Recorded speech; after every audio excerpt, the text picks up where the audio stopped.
नमस्कार मित्रांनो, स्वच्छ जल स्वच्छ मन काय आहे ते जाणून घ्यायचं आहे आपल्याला. गेली 4 वर्ष झाले सुरू आहे. जे तुम्ही वाचताय बाबा हरदेवजी सिंह महाराज शिक्षणाचे प्रेरित रथ आहे स्वच्छ जल स्वच्छ मन. याचा अर्थ असा आहे की आपलं पाणी जर स्वच्छ असेल तरच आपलं मन स्वच्छ राहील. ज्याप्रमाणे मन स्वच्छ राहील त्याप्रमाणे पाणी स्वच्छ राहील. यासाठीच आपण चरोली या ठिकाणी स्मशानभूमीचा लगत इंद्रायणीच्या काठी आलेलो आहोत. इंद्रायणीची अवस्था कशी आहे हे सर्वांना सांगायची गरज नाही राहिली आज, कारण ज्ञात आहेत सगळे. त्याच्यामुळं ज्या इंद्रायणीमध्ये लहानपणी आम्ही खेळलो बागडलो तिची अवस्था आता पाहण्यासारखी नाही राहिली. खरं आहे ना? काय पाहण्यासारखी? हा, म्हणजे निश्चितच या ठिकाणी सगळ्या नागरिकांनी सुद्धा जागरूक राहणे तितकेच महत्वपूर्ण आहे. आज आपण या ठिकाणी पाहता 4 वर्ष झाले ही संस्था काम करते. संत निरंकारी सामाजिक सेवाभावी संस्था आहे. या ठिकाणी भारत देशामध्ये याच तारखेला आज रोजी कमीत कमी पुणे जिल्ह्यामध्ये 1500 ठिकाणी काम केली. 42 ठिकाणी स्वच्छता अभियान सुरू आहे. स्वागत करतो मी. आज तुमच्या या प्रेरणेने आमचे जे झोपलेले नागरिक आहेत ते तरी जागृत होतील आणि आज जी नदीची अवस्था आहे ती स्वच्छ करण्यामध्ये तन मन धनाने पुढे येतील हे आशा व्यक्त करतो. तर माऊली, तुम्ही या ठिकाणी पहिली इंद्रायणी होती ती कशी होती मला सांगा बरं जरा. त्यावेळची इंद्रायणी अतिशय स्वच्छ आणि टोटल पूर्ण महाराष्ट्र एक तीर्थ म्हणून या इंद्रायणीचे तीर्थ घेतो आणि संपूर्ण चरोली गावाला हेच पाणी प्यायला होतं, हेच पाणी आंघोळी करता होतं. की ज्या इथं माऊली आंघोळ करून गेलेली यमुनेने श्रीकृष्ण पाहिले असतील पण इंद्रायणी बाकी माऊली पाहिली आणि माऊलींच्या स्पर्शाने पाहून झालेली इंद्रायणी अतिशय स्वच्छ होती. आणि आता कालांतराने प्रदूषण वाढत गेलेलं आहे. बरं, यासाठी आपण पुढे चालून आता या सेवाभावी संस्था येत आहेत आणि चांगलं काम करतायत. पण यांच्याकडनं आपण एक बाब महत्वाची अशी पुढे काय घेणार आहात की सातत्याने ही स्वच्छ राहील. कारण हा गाव पातळीचा मुद्दा आहे. गाव पातळीला सुद्धा याची जाणीव होणं गरजेचं आहे. कारण ही नदी आहे, आपली वाहिनी आहे. त्यासाठी काय पुढे पावलं उचलण्याची तुमची अपेक्षा आहे? आता पहिल्या प्रथम तुमचे बाबा हरदेवजी महाराज त्यांना माझं क्षेत्रीय काम मी प्रणाम करतो त्यांना की ज्यांनी तुम्हाला ही प्रेरणा दिली की हे स्वच्छता अभियान गावोगावी जाऊन राबवावं. प्रथम त्यांना मी माझ्या महाराष्ट्राच्या पद्धतीने मानाचा मुजरा करतो. आणि तुमचं हे सगळं काम बघून हे सगळे तुमचे कार्यकर्ते इतकं घाण पाणी झालं की कोणी पाणी जाऊ शकत नाही. त्यामध्ये तुम्ही निस्वार्थीपणाने जात आहे, ते काम करताय.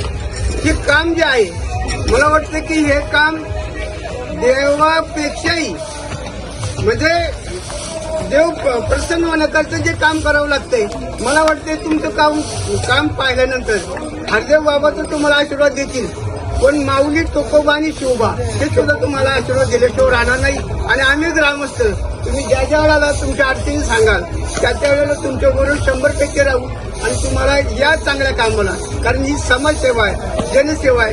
कारण साधू वाचवणी स्टेशनवर तुकडा आहे तिथं खाली लिहिलेलं आहे की ही जी सेवा ही ईश्वर सेवा आहे. गरिबांची सेवा म्हणजे ईश्वर सेवा आहे. आणि पाणी जर चांगलं झालं आरोग्य चांगलं राहील. आरोग्य पाण्यावर सगळं 100% अवलंबून असते. आणि तेच पाणी दूषित जर झालं किती तुम्ही अगदी केमिकल टाकले शुद्ध करण्याचा प्रयत्न केला ते ओरिजिनल तुम्ही ज्यावेळेस शुद्ध कराल त्याशिवाय ते होऊ शकतो. आणि हा तुमच्या कार्याला माझा मानाचा मुद्रा. निश्चितच आज या ठिकाणी या संस्थेचे श्री अंगाजी जाधव आहेत. सरजी नमस्ते. आपणास काय वाटतं या ठिकाणी आपण मागील 2-3 वर्षापूर्वी सातत्य कार्य करता 1 वर्ष 35 ट्रॅक्टर कचरा निघाला आळंदीमध्ये.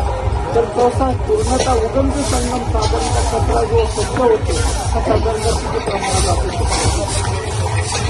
सर्वप्रथम सद्गुरू माता सुदीक्षाजी महाराज यांच्या आशीर्वादाने हे स्वच्छ जल स्वच्छ मन या अभियानामध्ये आम्हाला जी सेवा करण्याची संधी दिली या ठिकाणी काय आळंदी नगर परिषद असो या पिंपरी चिंचवड महानगरपालिका प्रत्येक ठिकाणी आम्ही जे आहे ते मानवतेचं कार्य कसं जतन होईल ह्याच्यासाठी प्रयत्नशील असतो.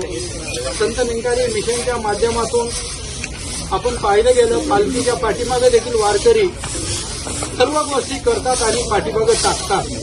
परंतु आमचे हे जे सेवाभावी महात्मा आहेत तो जो कचरा टाकलेला कचरा उचलतात आणि ते व्यवस्थित करतात. काही बार अशी परिस्थिती होते की जी गोष्ट करायला नको ती गोष्ट करायला होते. ज्यावेळेस या पाटलांचे माझे फार 2000 पासूनचे संबंध आहे. आम्ही इथं यायचो, खेळायचो. नदी कशी होती आता त्यांच्या मुखातून ऐकलं, पण आज इथं बघितलं तर उभं राहू वाटत नाही, एवढं दुर्गंधी सुटली. त्याला कारण काय? कारण आपणच आहे. नदी कधीही अस्वच्छ नव्हती, मानवाने खराब केली. म्हणून सद्गुरूचं कार्य वचन आहे की आपण जर घाण केली तर आपलं सर्वांचं कर्तव्य नदी स्वच्छ ठेवली. जर आपण जर स्वच्छ ठेवली तरच काही ते होऊ शकते, नाहीतर नदी नावाला राहू शकेल. म्हणून मी एक सर्वांना समस्त याच्यातून नागरिकांना एक विनंती करतो, नदी जिवंत राहील असं आपण काहीतरी पाऊल सर्वांनी उचलावं, शासनाने उचलावं आणि त्याच्याबरोबर आम्ही सर्वांनी उचलूया आणि सद्गुरूच्या कार्यामध्ये सर्वांनी एकत्र यावं आणि मानव हो प्यारा एक तुझे का बनो सारा त्या गुरुच्या वाक्यानुसार आज आम्ही सर्वांना एकत्र घेतोय. महापालिकेशी तर माझे 1990 पासून आरोग्याशी संबंध आहे. प्रत्येक वेळी पालिका आणि आमचं कम्युनिकेशन आहे आणि तेच कम्युनिकेशन पुढे चालत राहावं. त्याच्यासाठी पालिका कसं सहकार्य करते त्याच्या असे कार्यभाव अशी व्यक्ती आहेत. अशा व्यक्तींनी देखील आम्हाला पाठीवर हात टाकला की आम्हाला अनेक ताकद येते. तर हेच सद्गुरू माताजींचं प्रार्थना करतो.